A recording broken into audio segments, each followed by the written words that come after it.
Hi guys! Welcome back to my channel. So for today's video, may gagawin tayong something makabuluhan na makakatulong sa ating Mother Nature at para ma-save at ma-conserve natin yung ating mga resources.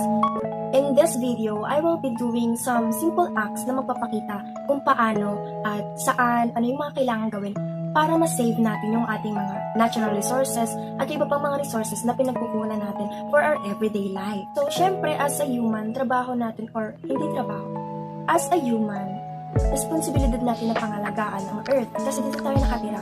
This is the place where we live in, this is the place where we inhabit. So, kailangan natin siyang ma-preserve at ma-conserve para sa mga future generations pa. It is very important to be knowledgeable on how to conserve our resources and how to protect our planet Earth. So guys, yung first na gagawin natin to save our resources is unang-una sa ating paggamit ng water. While brushing our teeth or kapag gagamit tayo ng tubig, ugaliin natin na mag-save at huwag natin gamitin sobra kaysa sa kailangan natin.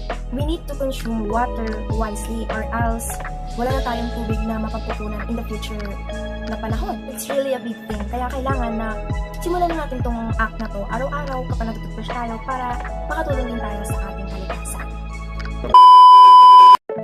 Hi besties! It's your girl Kendra. So, kita nyo naman, nasa labas ako ngayon kasi I will go thrifting dyan lang somewhere ng mga outfits.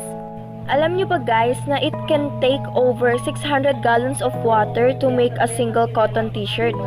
So, buying second-hand clothing can reduce the amount of reusable clothing that ends up in landfills by extending its life cycle. So, yung pag-ukay-ukay o thrift shopping increases the amount of time between the use and disposal phase of a garment's life cycle, giving us more out of our used clothing, which can decrease the need of overproduction and manufacturing. Plus, makakatipid pa sa tubig since yun nga yung isa sa factor na paggawa ng damit. So, next naman na gagawin natin guys is we will use earth bags or yung mga tote bags kapag mamimili tayo sa palengke or are running errands for our family or for ourselves.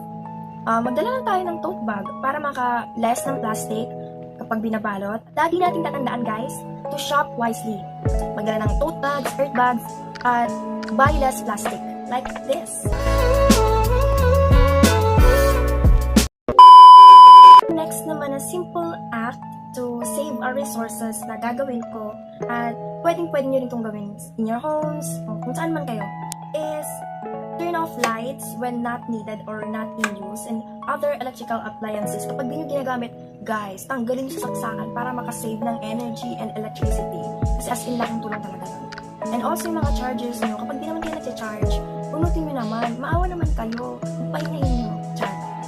And last but not least, na simple act to conserve our resources is sa paggamit ng ilaw. Piliin natin yung mga LED lights or yung mga LED bulbs kasi mas convenient and mas makakasave tayo ng resources and energy kapag yung ginagamit natin. Kesa dun sa mga fluorescent light or yung mga incandescent bulb kasi ang laki talaga ng ginagamit niya na energy.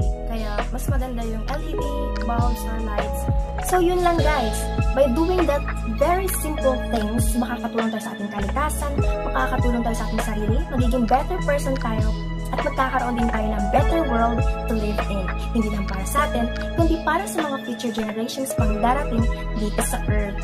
If we continue to do our part and take actions today, and if we conserve nature's gifts and natural resources, then we can build a better world where the future generation does not suffer.